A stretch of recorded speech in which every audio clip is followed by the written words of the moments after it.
Assalamualaikum warahmatullahi wabarakatuh. A'udzubillahi minasyaitonirrajim. Bismillahirrahmanirrahim. Alhamdulillahi rabbil alamin. Wabihi nasta'inu ala umurid dunya waddin. Asyhadu an la ilaha illallah wahdahu la syarikalah. Wa asyhadu anna Muhammadan abduhu wa rasuluh la nabiyya ba'dah. Allahumma salli ala Muhammad wa ala ali Muhammad kama sallaita ala ali Ibrahim innaka Hamidum Majid. Allahumma barik ala Muhammad wa ala ali Muhammad kama barakta ala ali Ibrahim innaka Hamidum Majid. Subhanaka la ilma lana illa ma 'allamtana innaka antal alimul hakim. Rabbi shrah li sadri wa yassir li amri wahlul 'uqdatam min lisani yafqahu qawli. Amma ba'd. Dalam kesempatan ini saya mengajak dan mengingatkan diri saya sendiri, tuan-puan, bapak, ibu, saudara dan saudari, untuk kita saling mengingatkan atau saling berpesan dengan kebenaran. Kebenaran yang bersumber dari Al-Quran dan As-Sunnah. Tuan-puan, bapak, ibu, saudara dan saudari sekalian yang dirahmati Allah Subhanahu wa taala, kita sambung perbincangan kita mengenai fiqhus shalah, yaitu sifat salat menurut sunnah Rasulullah sallallahu alaihi wasallam dan mazhab ulama. Dalam kesempatan ini kita akan membincangkan mengenai tata cara bersujud dalam salat dan mazhab ulama mengenainya. Imam Masyraji dalam kitabnya Al-Muhadzab mengatakan disukai bahwa seseorang meletakkan terlebih dahulu kedua-dua lututnya ketika hendak sujud, kemudian kedua-dua tangannya, dahinya dan hidungnya. Perkara ini berdasarkan hadis yang diriwayatkan dari Wa'il bin Hujur radhiyallahu anhu. Beliau mengatakan,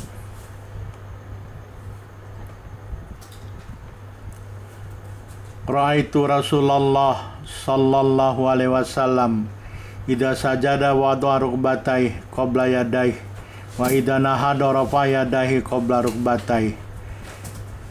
Sunan At-Tirmidzi nomor 268 atau 269, An-Nasai nomor 1089 dan Sunan Abu Daud nomor 838. Maksudnya, Wa'il bin Hujur mengatakan, aku melihat Rasulullah SAW apabila sujud, baginda meletakkan kedua-dua lututnya ke tanah sebelum kedua-dua tangannya, dan apabila bangun dari sujud, baginda mengangkat kedua-dua tangannya sebelum kedua-dua lututnya.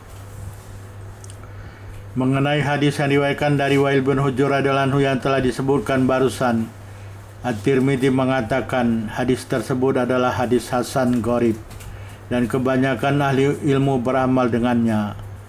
Al-Khattabi mengatakan hadis tersebut adalah lebih tetap daripada hadis yang bersujud mendahulukan untuk meletakkan kedua-dua tangannya dan memberi manfaat kepada orang yang sholat, dan lebih baik dalam bentuk gerakan dan penglihatan mata.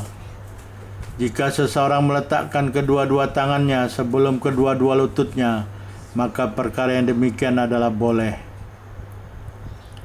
Imam An-Nawawi mengatakan dalam kitabnya Al-Majmu', dalam mazhab kami Asy-Syafi'i, sesungguhnya disukai bahwa seseorang mendahulukan untuk meletakkan kedua-dua lututnya dalam bersujud, kemudian kedua-dua tangannya, dahinya atau keningnya, dan hidungnya.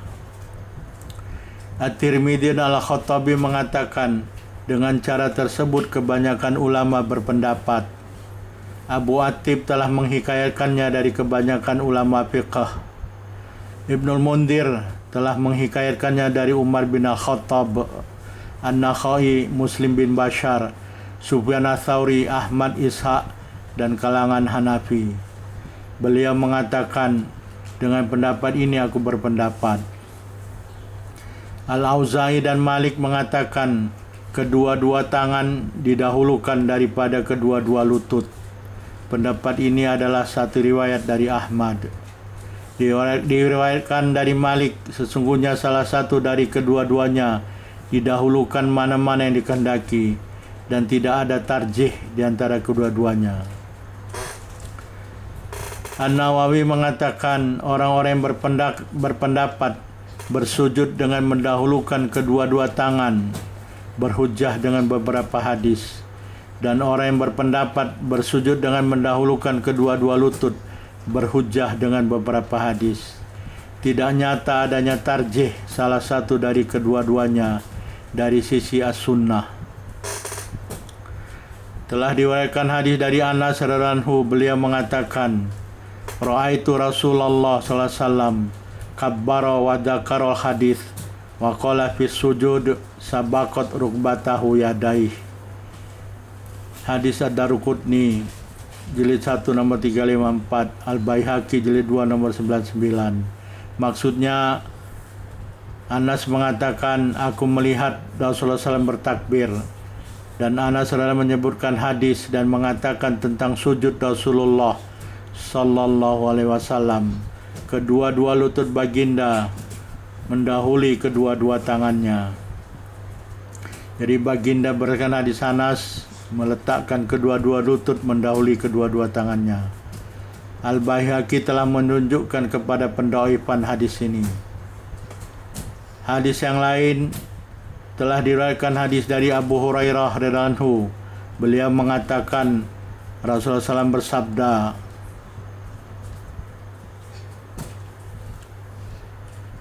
ini adalah hadis Abu Hurairah, idza sajada ahadukum fala yabruk kama yabrukul ba'ir wal yadha yadahi qabla rukbatayh.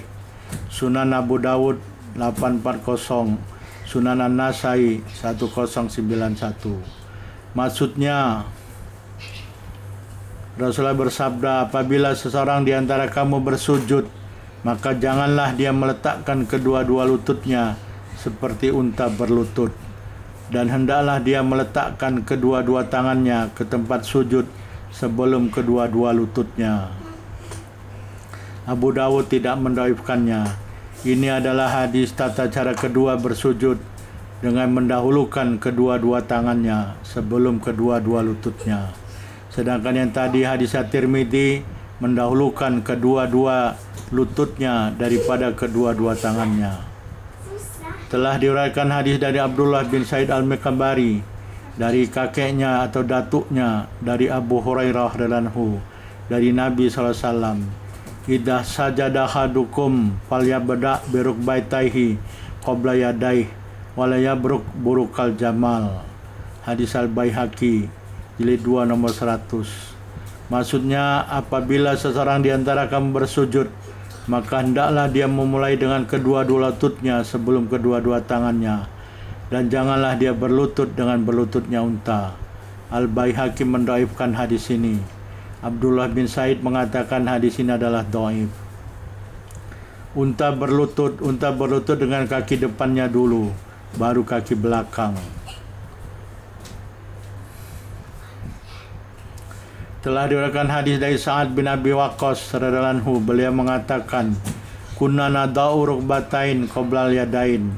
Maksudnya adalah keadaan kami, kata Sa'ad bin Abi Waqqas, meletakkan kedua-dua lutut sebelum kedua-dua tangan. Ini dalam keadaan hendak bersujud. Jadi meletakkan kedua-dua lutut sebelum kedua-dua tangan. Hadis Ibnu Khuzaimah dalam sahihnya nomor 628. Ibnu Khuzaimah mengatakan, sesungguhnya di sini sebagai pemansuh bagi mendahulukan kedua-dua tangan.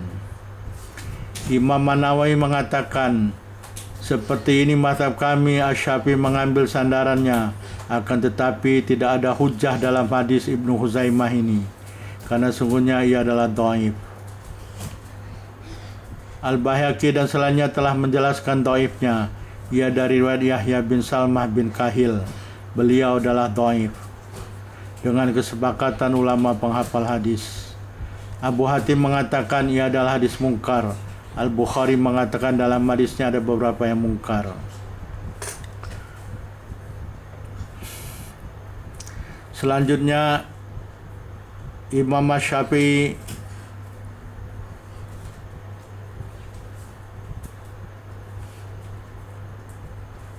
Imam Syafi'i telah mengatakan tata cara bersujud di dalam kitabnya Al-Um. Qala Syafi'i rahimahullah, wa uhibbu an yabtadi'a takbira qa'iman wa yanhitu makanahu sajidan thumma yakunu awwala ma yadau alal ard min hurukbatai thumma yadai thumma wajhah wa in wada wajahu qabla yadai wa au yadai qabla rukbatai karahtu dhalik wala iyadatha wala sujuda sahwin alaih wa yasjudu ala sab'in wajhi wa kafai wa rukbatai wa sudri qadamai. Imam Syafi'i rahimahullah mengatakan dalam kitabnya Al-Um mengenai cara bersujud. Beliau mengatakan uhibbu ayab tadi al takbir qa'iman. Aku menyukai bahwa seseorang memulai takbir ketika hendak sujud dalam keadaan berdiri. Jadi dalam keadaan berdiri hendak sujud bertakbir Allahu Akbar dan memanjangkan takbir intikal tersebut sampai dalam keadaan sujud di tempatnya. Jadi mulai hendak sujud bertakbir sampai dahinya sujud di tempatnya. Jadi sujud dalam keadaan sempurna sampai situlah takbirnya. Jadi Allahu Akbar sampai sujud sempurna. Kemudian kata Imam Syafi'i, bahagian yang pertama diletakkan di atas tanah di tempat sujud adalah yang pertama kedua-dua lututnya, kemudian kedua-dua tangannya, dan kemudian yang terakhir wajahnya. Jika seseorang meletakkan wajahnya sebelum kedua-dua tangannya atau kedua-dua tangannya sebelum kedua-dua lututnya, maka beliau tidak menyukainya. Apabila perkara tersebut terjadi, tidak ada pengulangan atas perkara tersebut dan tidak ada sujud sahwi. Jadi kalau orang meletakkan kedua-dua tangannya sebelum kedua-dua lututnya atau meletakkan wajahnya sebelum kedua-dua tangannya, tidak ada pengulangan atas perkara tersebut untuk sujud dan tidak ada sujud sahwi.